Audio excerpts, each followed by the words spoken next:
Hello guys, welcome to the first episode of a brand new series. This series has kind of been in my head for a while now.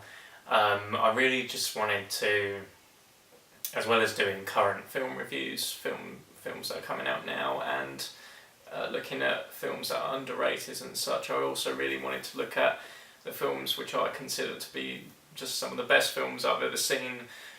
Some of the really most well-made films I can think of in history so far. And I wanted to start with a film that if I had to choose just one film to watch for the rest of my life and I couldn't watch anything else, which would be horrible, but if I had to choose one film, I think it would be this one, As Good As It Gets. I remember the very first time watching this film years ago, and in the very first 5 minutes, from the beautiful opening music by Hans Zimmer, first scene really captures the mood of the whole film really well. It's this real delicate balance between dark comedy and light comedy, and it sets up the characters so well to the point where you feel like you've known them for a long time since before you see them in the film. It's a really unique feeling. The first few minutes I was completely entranced by the film and really interested in the characters. I knew as soon as it was finished that this is one of the greatest films of all time, hands down. So the film stars Jack Nicholson in the role of Melvin Udall. He's a man who lives by himself. He writes romance novels, these beautiful romance novels that you hear him talk about out loud in certain scenes. At last he was able to define love.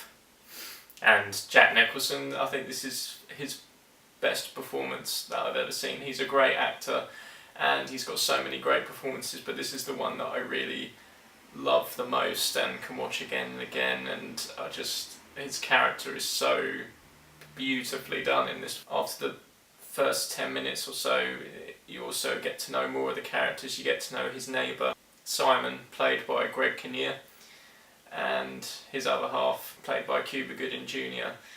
And there's also some really lovely performances by Yardley Smith in it as well, and Skeet Ulrich as well. He appears in it in a nice cameo role that provides one of the plot's most dramatic turn points of the film, and also quite shocking point, the only real sort of shocking point in the film. It introduces us to these characters, their lives, in the space of a matter of minutes as you meet them. I mean, it's beautiful character study and written so well by James L. Brooks and Mark Andrus. I think they're both fantastic writers and they've really made something here that's just worth cherishing, and it deserved all the awards that it got nominated at the time.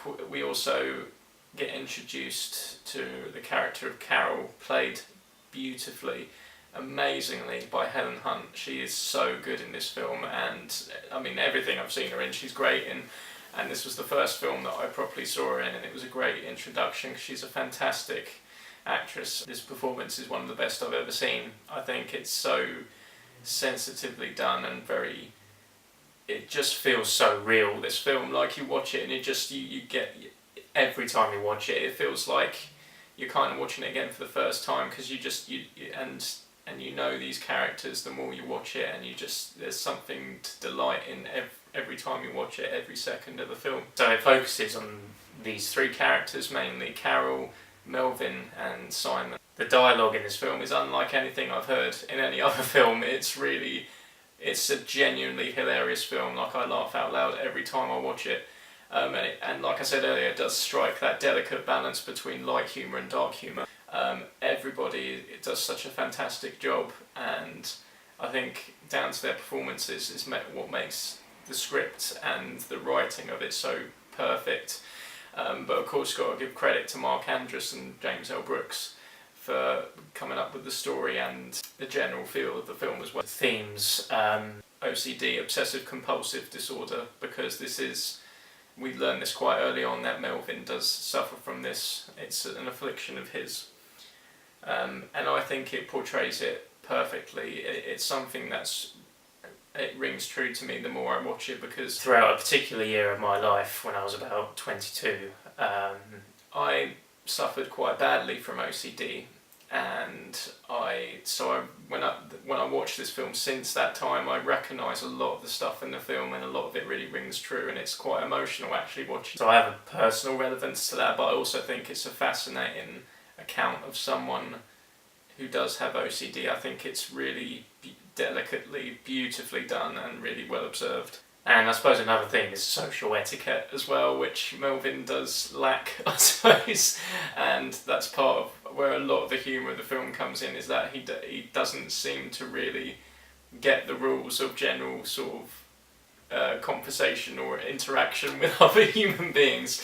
But as you go through the film, he kind of brings his own way to it. And I think he's so funny, and overall he's a good person deep down, and you can see that through Jack Nicholson's performance. Like, he is a good person, he just has a funny way of showing it sometimes. For Jack Nicholson, Helen Hunt and Greg Kinnear, I think it's their best performances. Everyone really gives it their all. Cuba Gooding Jr. is fantastic, Yardley Smith, and just Skeet Ulrich, and everyone, every single person who's in the film just really gives it their all, and you can tell it's a really dedicated project for everyone involved, and everyone had a passion for making it. And that includes the dog who plays Verdell, Simon's dog in the film.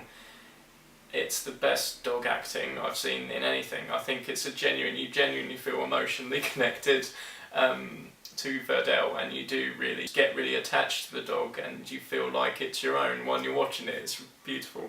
The music's, of course, by Hans Zimmer. It's really charming and light-hearted, and it really suits the mood of the film so well, from the opening credits through to the very end. I think part of the genius of this film is the character of Melvin Udall. He's a man who writes incredible romance novels, yet has a troubled and slightly off approach to people.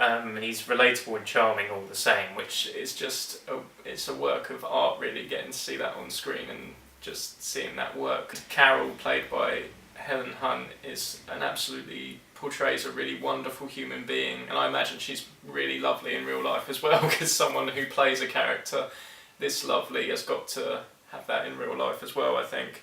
And you understand her completely, every one of her emotions and her interactions with people in her day-to-day life. You really understand that character, and therefore you understand Melvin's fascination with her as well. And Simon is a person who has a very troubled past, as we discover through the film, and we travel with him on this journey, rediscovering the absolute beauty of life after this terrible tragic event happens to him, which is earlier on in the film. He makes this wonderful speech early on in the film about discovering others' humanity through their expressions changing from something thought internally, and you can tell that they haven't thought of, their thoughts haven't changed because of something externally, because nothing external has changed.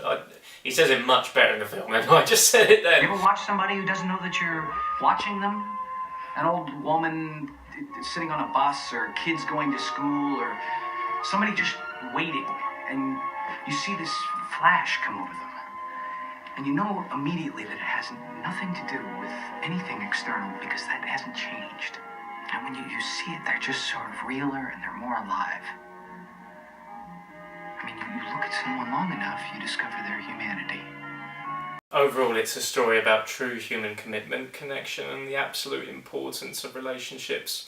And I think there's two particular examples of that in just a scene where Melvin changes his seats in the restaurant to keep an eye on Verdell. And I think that's such a beautiful moment, because it's symbolic of his growth, because because he has OCD, he likes to sit on the same seat, uses the same cutlery, doesn't like change, and he's changing seats and keeping an eye on Verdell the dog for that dog's well-being and making sure it's okay, and that's showing his focus on other people, other human beings or other beings, and that's taking over that fear, that OCD. Also, towards the end, spoiler alert, but there's his overcoming of his fear of treading on cracks in the pavement, and he focuses more on Carol's well-being and being there for her instead of these worries that don't amount to anything. I might be the only person on the face of the earth that knows you're the greatest woman on earth.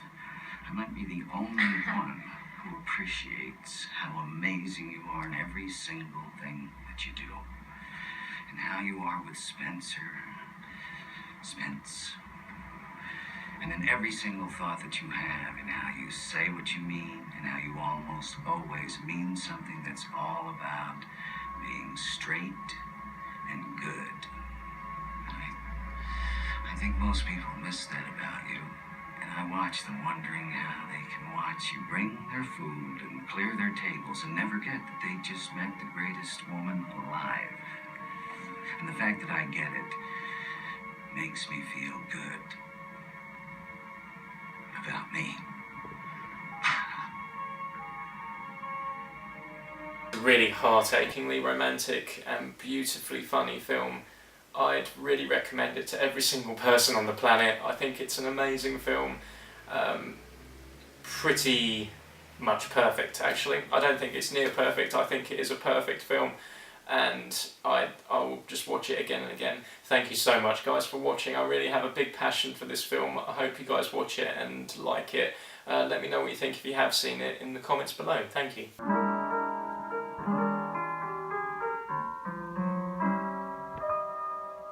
Always look at the bright side of your life. Always look at the light